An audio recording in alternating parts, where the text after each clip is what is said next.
Karbala चौक पर किस प्रकार से सिटी एसपी को पिटाई भी हुआ था और उस जमाने में उनकी गाड़ी जलाई गई थी। इसी कोरोना काल में आपने देखा होगा कि डीएसपी की पिटाई हुई हिंदपीढ़ी में। मैंने मेन रोड में देखा है कि दरोगा की किस प्रकार पिटाई हुई। आप 6-6, 7-7 दिन मेन रोड को बंद कर देंगे, ईद का बाजार लगा देंगे मेन रोड में, और यह काम पुलिस करती है। कहाँ पुरुषार्थ चला जाता है इनका। मैंने कल भी कहा था कि ये उस क्षेत्र में जाते हैं तो शिखंडी की भूमिका में होते हैं। इससे ज़्यादा क्या बोला जा सकता। पुलिस चाह जाए तो कहीं भी अवैध दारू नहीं बिक सकता। पुलिस चाह जाए तो कहीं भी गांजा, भांग, नशीले पदार्थ नहीं बिक सकते हैं।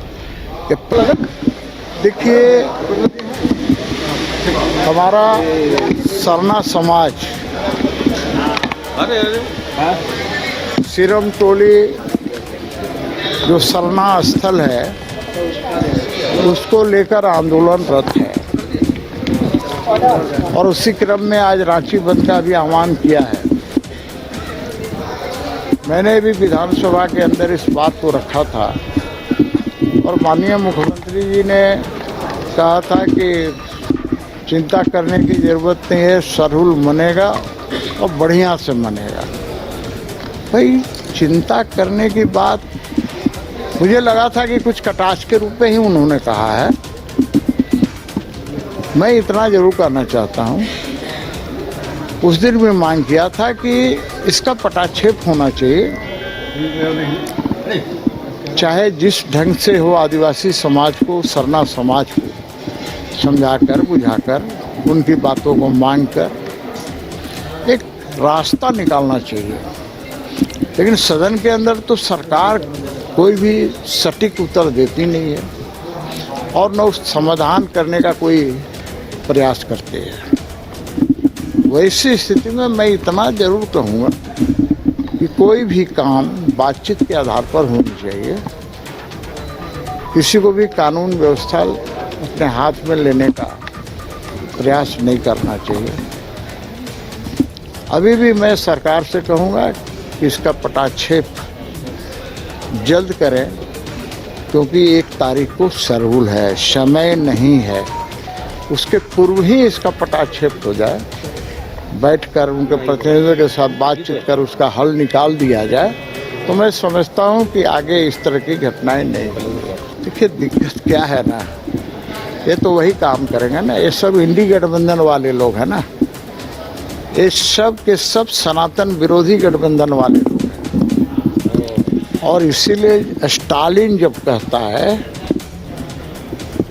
तो इनके कानों पर जू नहीं रेंगती। अब मुझे तो शर्म आती है वैसे नेताओं पर जो हैं तो सनातनी, लेकिन उनको कोई गाली देता है, कीड़े मकोड़े की तरह कहता है, कोरोना वायरस बोलता है, तो उन्हें प्रसन्नता होती है, क्योंकि उन्हें एक विशेष समुदाय का वोट चाहिए।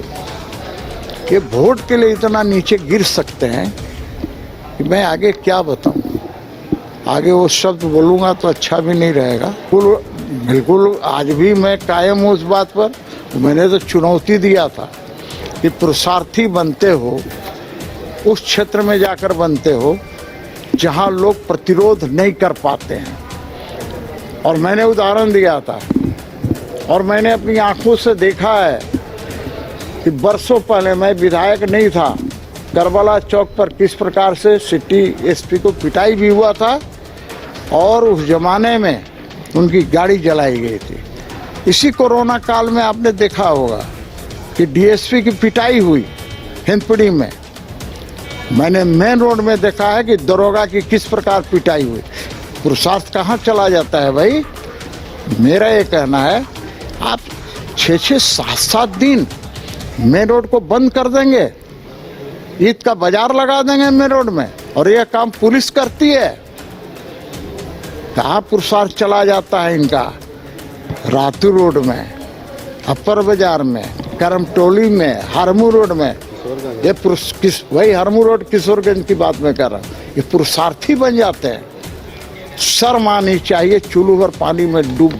मैंने कल भी कहा था कि उस क्षेत्र में जाते हैं तो शिखंडी की भूमिका में होते हैं, इससे ज्यादा क्या बोला जा सकता है। पुरानी रांची में हो, कहीं भी हो, मैं एक बात कि ये शाश्वत सत्य है, जैसे है ना कि सूर्य ये यूनिवर्सल ट्रूथ है, चांद यूनिवर्सल ट्रूथ है, उसी प्रकार से यूनिवर्सल ट्रूथ है कि पुलिस, कल तो मैं टोका टोक में बहुत सी बातें नहीं बोल सकता, यदि पुलिस नहीं चाहे तो कहीं भी शहर के अंदर वेश्यावृत्ति नहीं हो सकती है।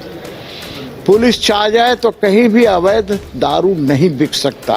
पुलिस चाह जाए तो कहीं भी गांजा, भांग, नशीले पदार्थ नहीं बिक सकते हैं, ये पैसे वसूलते हैं। और तो और मुझे लानत है ऐसे लोगों पर जब देखते हैं कि कंटेनर गाय से लदी हुई गौवंशीय चीजें जाती है, यहाँ से बांग्लादेश तक जाती है और सारे के सारे थाना पैसे वसूलते हैं।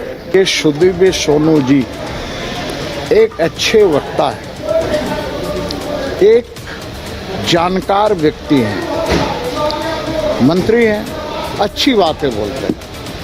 जहाँ तक इरफान अंसारी साहब का बात है तो इरफान अंसारी के लिए सब चीज़ दूध भात है, कब कहाँ क्या बोल देंगे, लटर पटर बोलते रहते हैं। तो ये मान लेना चाहिए कि उसे जीवन में आत्मसात कर लेना चाहिए, उसे भी मैं अन्यथा नहीं लेता हूँ, क्योंकि उसको कुछ भी कहीं भी क्या बोल देंगे पता नहीं चलता है। विधानसभा के अंदर क्या कहा था, मैंने कहा था ना, एक गांव देहात में कहावत है, बिल्ली के भाग छीका टूटा, यानी ऊपर में दही रखा हुआ था, वो बिल्ली के भाग से टूट गया। यदि आलमगीर आलम साहब यदि होते सदन में तो मंत्री बनते क्या? तो बात है कि मंत्री बने तो मानना तो पड़ेगा, माननीय है।